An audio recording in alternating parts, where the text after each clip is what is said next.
Ya, terima kasih saudara, Anda masih bersama kami. Sebanyak 13 korban keracunan massal yang terjadi hari Jumat pekan kemarin masih dirawat di Puskesmas Kalikedinding, Kenjeran, Surabaya. 6 pasien akan dipulangkan karena kondisinya makin membaik.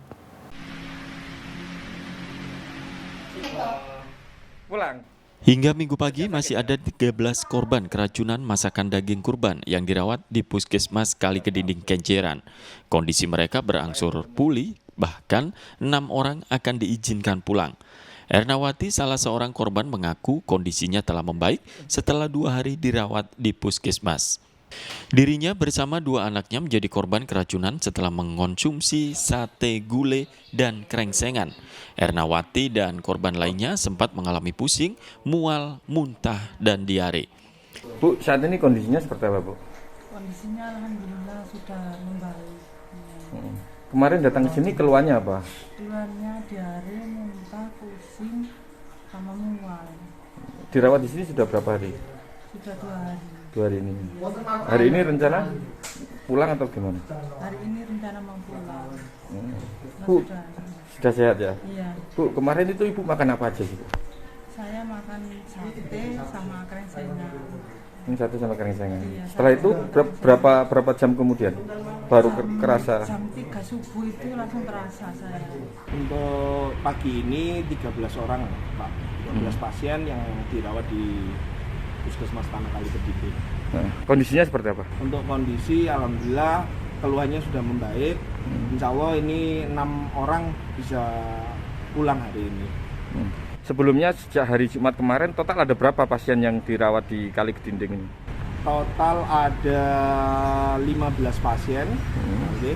Terus pulang 2, sekarang sudah ya itu tadi 13 pasien itu tadi. Hingga Minggu sore, sampel air dan makanan yang dikonsumsi korban masih diuji laboratorium.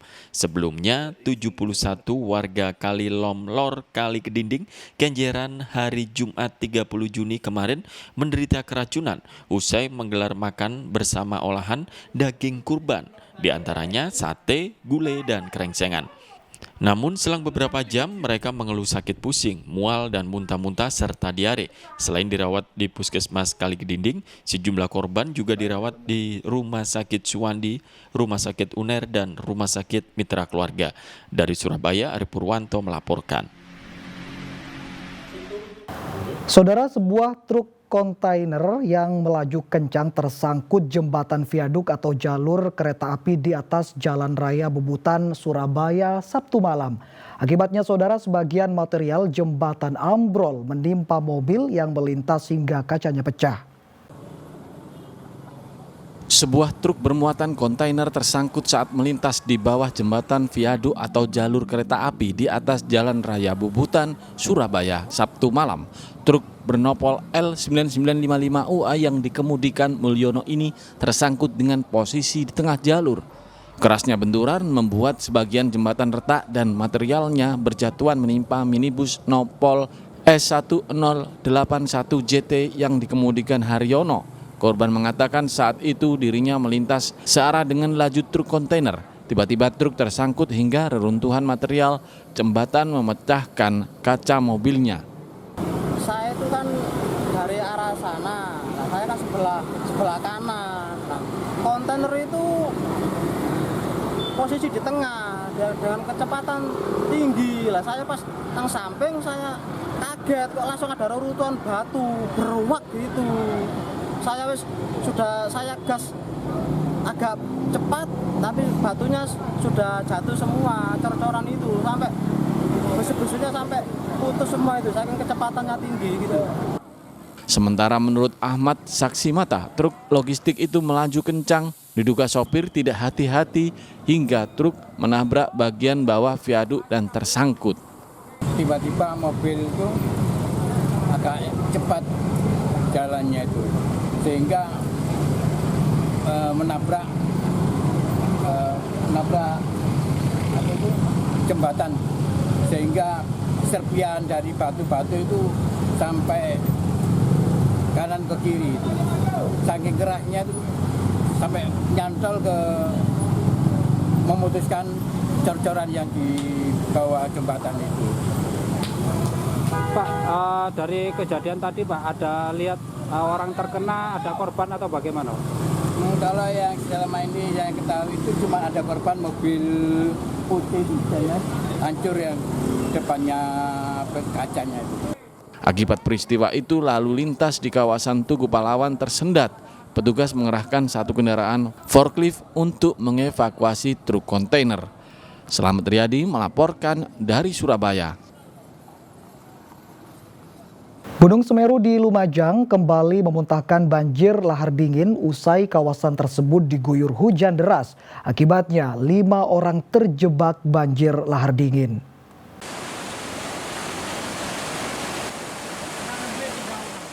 Hujan deras mengguyur kawasan puncak dan lereng Gunung Semeru di Kecamatan Pasirian, Lumajang Sabtu sore. Akibatnya gunung tertinggi di Pulau Jawa itu memuntahkan banjir lahar dingin, sehingga aliran sungai yang berhulu di Gunung Semeru dipenuhi banjir yang membawa material vulkanik.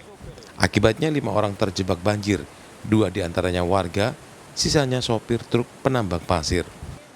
Warga tidak menyangka Sungai Erjali bagian hilir tiba-tiba banjir cukup besar sore hari. Karena paginya mereka masih bisa melintas atau menambang pasir. Yang ini banjir sangat besar sekali, tapi air hujan. Juga aliran Semeru yang paling bawah, karena banjir di atas terlalu besar, mendapat banjir di Sabagu sangat besar sekali.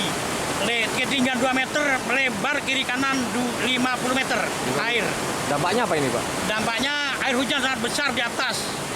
Orang itu terjebak bisa pulang. Kan penggait, mungkin sopir dan penggait pasir di Kaliregoyo, Desa Bagu. Masih terjebak berarti Pak ya? Terjebak, Desa Bagu, Kecamatan Pasirian.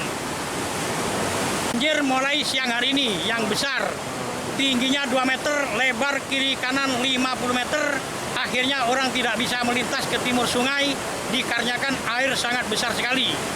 Hasil pemantauan petugas Pusat Vulkanologi Mitigasi dan Bencana Geologi atau PVMBG Gunung Semeru pada 6 jam terakhir mengalami 7 kali letusan dan 4 kali tremor harmonik serta 1 kali getaran banjir lahar. Warga diimbau tetap berhati-hati meski status Gunung Semeru masih bertahan di level 3 siaga. Nur Salim melaporkan dari Lumajang.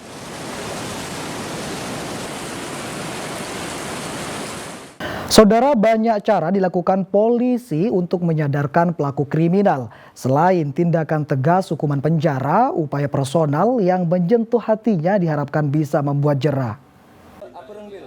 Suasana haru terlihat saat tahanan paling tua mendapat suapan pertama nasi tumpeng oleh Kapolres Sumeneb AKBP Edo Satya Kentriko. Para tahanan lainnya juga larut dalam keharuan mendapat kejutan perlakuan yang menyentuh hati. Semakin profesional. Ini ditulang sama siapa tadi Pak?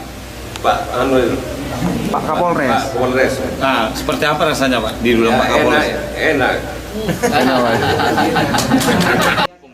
Perayaan Hari Ulang Tahun Bayangkara ke-77 di Mapolres Sumeneb berlangsung sederhana dengan syukuran bersama 50 tahanan. Pemberian potongan tumpeng sebagai bentuk penghormatan pada tahanan meski tengah terlibat tindak kriminal. Mereka juga patut kita pedulikan, ya. Mereka juga patut merasakan dan turut ikut berbahagia dengan Hari Ulang Tahun Polri yang ke-77 ini, dan sekaligus kami minta doa dari mereka semuanya supaya Polri ke depan jauh lebih baik lagi dalam memberikan pelayanan kepada masyarakat. Peringatan juga dilakukan aparat Polsek Ambulu, Jember dengan membagikan sembako kepada warga terisolir di pinggir hutan Sabrang. Menggunakan sepeda motor, petugas melintasi jembatan Brego yang menjadi satu-satunya akses menuju permukiman warga yang sebagian besar bekerja mencari kayu. Bantuan juga diberikan pada penambang pasir di bantaran Sungai Sabrang, serta gelandangan dan pengemis. Fatur Rosi dan Tommy Iskandar melaporkan dari Sumeneb dan Jember. Saudara, momen wisuda tak hanya dimiliki penempuh pendidikan formal. Hal itu dibuktikan sebuah desa di Kabupaten Nganjuk yang melestarikan tradisi Gembiangan Waranggono. Ini merupakan wisuda bagi penari tayub yang sekaligus seorang waranggono atau penyanyi tembang Jawa. Tradisi Gembiangan Waranggono masih lestari dilakukan di Desa Ngrajek, Kecamatan Tanjung Anom, Kabupaten Nganjuk. Ini merupakan wisuda alias pengukuhan para penari tayub yang juga waranggono atau penyanyi tembang-tembang Jawa. Kali ini ada 10 penari yang diwisuda. Diawali dengan pemercikan air oleh kepala desa yang dilanjutkan meminum air yang diambil dari air terjun Sedudo. Selanjutnya para penari menyobek daun waru sebagai bukti kecintaannya pada seni tari tayub. Para penari sekaligus waranggana ini dianggap siap menjalankan profesinya setelah kepala desa menancapkan cunduk mentul ke sanggul mereka. Setelah membacakan sumpah dan janji, tugas pertama mereka adalah mengelilingi sumur yang menjadi salah satu sumber mata air desa dengan melantunkan 10 tembang diiringi gending Jawa. Pelestarian tradisi leluhur ini diharapkan bisa membuat generasi muda mencintai budaya aslinya. Ini tadi habis di wisuda, Pak, ya? Ya.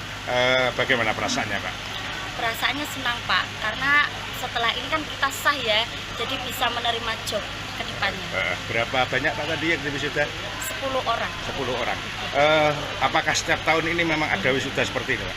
Ada, Pak. Dan juga banyak peminat-peminat baru gitu, Pak? Nggih.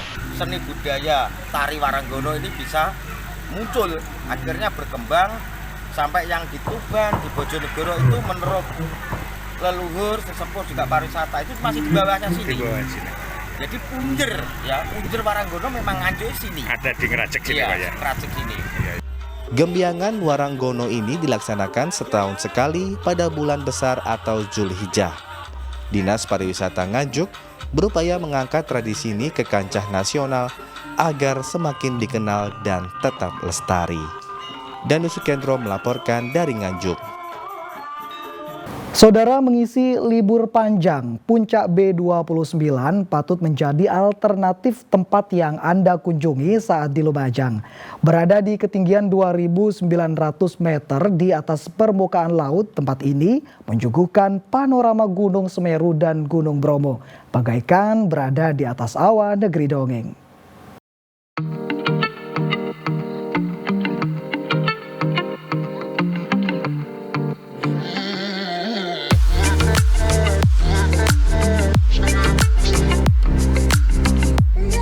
Memiliki ketinggian 2.900 meter di atas permukaan laut, wisata Puncak B29 di Desa Argosari, Kecamatan Senduro, Lumajang menyuguhkan dua sisi panorama, Gunung Semeru dan Gunung Bromo.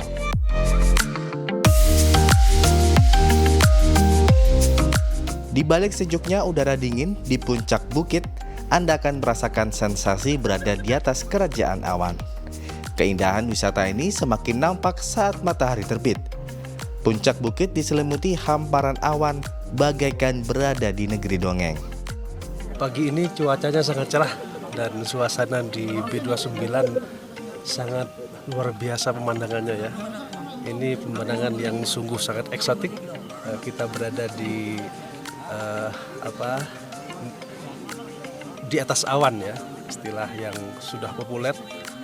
Kita hari ini banyak sini pengunjung. Banyak dari luar kota, mungkin juga pengunjung wisatawan dari luar kota yang hadir pagi hari ini dan banyak yang bermalam juga camping di sini. Untuk menuju lokasi, pengelola setempat telah menyediakan ojek guna mengantarkan pengunjung ke lokasi puncak atau ke rest area 2. Biaya ojek motor Rp75.000 per orang, sehingga wisatawan tidak perlu menguras tenaga. Ini adalah sebuah puncak tertinggi yang ada di Desa Argosari, yang di puncak ini kita bisa menikmati sunrise dan sunset. Jadi wisatawan selain menikmati view bentang alam pegunungan, ini juga ada viewpoint B29 yang masyarakat atau wisatawan bisa menikmati matahari terbit maupun matahari tenggelam. Ada camping ground yang di hamparan yang cukup luas dan ini bisa dinikmati oleh para penikmat wisata alam. Bagaimana Anda tertarik untuk mengunjungi Puncak B29 di Lumajang bersama keluarga saat liburan? Tempat wisata ini selain indah, juga biaya masuknya murah, hanya Rp5.000 per orang. Nur Salim melaporkan dari Lumajang.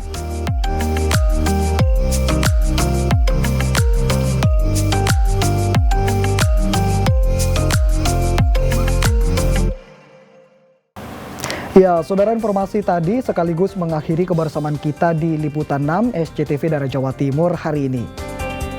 Mewakili seluruh kru yang bertugas, saya Imam Fawid mengucapkan terima kasih atas kebersamaan Anda, selamat beraktivitas dan salam SCTV.